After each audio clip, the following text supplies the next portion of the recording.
want to share with you all a little bit about how I start my day. I wake up in the morning, I get out of bed, get in the shower, wash my hair with coconut shampoo, get out of the shower, and dry off with a freshly washed towel smelling strongly of Downy laundry detergent. I brush my teeth with Pronamel toothpaste, and then I get my uniform on and get ready to go to school. I get in my car, drive to school, and even stop at Dunkin' Donuts almost every single morning to get myself an iced tea and then get on with my day. As for my friend Cynthia, who lives halfway across the world in a place many of you may know, Bali, Indonesia, she starts her day off a little bit different. Cynthia wakes up in the pitch black and walks down to the river to bathe herself. After bathing herself in the river, she walks back up to her compound where she helps her mother with some last minute chores in her outdoor kitchen, and then she puts on her uniform and gets ready to walk miles to her school where she sits in a classroom with children who have had a similar morning like her. Now, the reason that I am able to compare my start of my day with Cynthia is because of a connection that I made 5 years ago. 5 years ago, I was a new student at American Heritage and was exposed to many different clubs, all of which I didn't really know which one to join and which one would have the most impact on me and which one that I would be the most interested in. But a friend came up to me and approached me about a club where you sponsor children in developing nations to go to school. And I thought, why not give it a try? So because I said yes to that moment, I am right now standing in front of all you talking about an experience that I had because of this one connection I made 5 years ago. Because of that connection I made 5 years ago, this past summer, in June of 2019, I boarded an Emirates Boeing 777 airplane and flew from Fort Lauderdale Airport all the way to Dubai Airport where we connected to reach our final destination, Denpasar in Bali, Indonesia. I went on this trip along with many other individuals who were like-minded, and we wanted to go all for the purpose of walking in the shoes of the children that we were sponsoring. For the past 5 years, I have sponsored Cynthia to go to school. This will be my 5th year, this coming year, sponsoring her. And for the past 5 years, I have only connected with Cynthia through letters, some things that many of you may not have even ever had the chance to write. And I have had the chance to write letters to somebody living halfway across the world. And because I've had the chance to write letters to somebody halfway across the world, I have learned all about Cynthia's culture and what she does on a daily basis and everything there is to learn about her. But I have never been able to meet Cynthia in real life until this past summer. This past summer, I was able to meet Cynthia face to face and be able to give her a great big hug. And I know exactly how it all went down.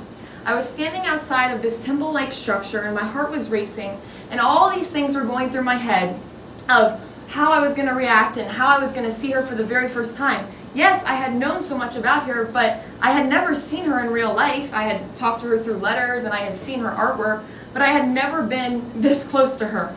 And I had never thought in a million years that because I joined this program that I would have been able to travel halfway across the world to actually get to meet her.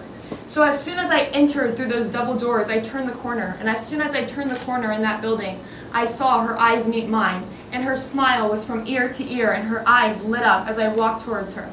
And as I walked towards her, she gave me the biggest hug that anybody has ever given me, and her head all of a sudden nuzzled into my shoulder. And in that exact moment, I felt such an incredible connection being made, and that was because it was a connection in real life. It wasn't a connection that was made over Snapchat or Instagram or social media. It was a connection, it was a physical connection. And I felt a wave of gratitude come over my body as she hugged me because she was allowing herself to be genuine. And when you allow yourself to be genuine, you allow yourself to do things that you never would have ever thought you would have ever done. Like going halfway across the world to meet somebody that I had been sponsoring to go to school.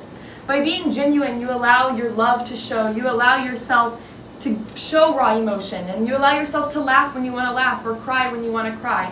And by doing that, you have made such more of an impact on somebody's life than when you send a selfie and a Snapchat or a direct message on Instagram or even a text message. In addition to being genuine, to establish a connection, you have to show raw emotion, and you have to kind of put some effort into what you're doing. And so throughout Bali, we went to many different places, and in every single place that we went, People put effort into what they did for us, whether it was serving us at dinner or serving us at lunch, whether it was showing us the different temples that are in Bali, or whether it was even just being our guide up a mountain. I was extremely nervous as I was hiking up this mountain, but the Balinese culture allowed the guide to take my hand, and as he took my hand, he was putting an effort into his job, which allowed us to even have a greater connection, because I all of a sudden felt extremely safe as I was hiking up this very tall mountain. And in addition to establishing these connections, you are giving of yourself, and you will receive and reap the rewards when you give of yourself. So when you let yourself just go and you let your actions take place, you will be able to give and share your ideas, your thoughts. And one thing that we gave and we received in Bali was our culture. The Balinese people taught us all about their culture, whether it was how they made food, or how they did their prayer ceremonies and prayed to the gods every single day, or how they did wood carvings, or even how they did traditional dance. And when they did their traditional dance, we showed them how to do the Macarena or the Katnao Joe. And it was extremely rewarding to see how we can have an impact on them and how they can have an impact on us just by establishing connections. So I leave you with this today. Instead of trying to make connections through Wi-Fi networks or a computer or a phone, I encourage you to make connections through life experiences. Because I know that you may have thousands of followers on your Instagram account, but I have at least 15 in Indonesia, which is far more priceless. Thank you.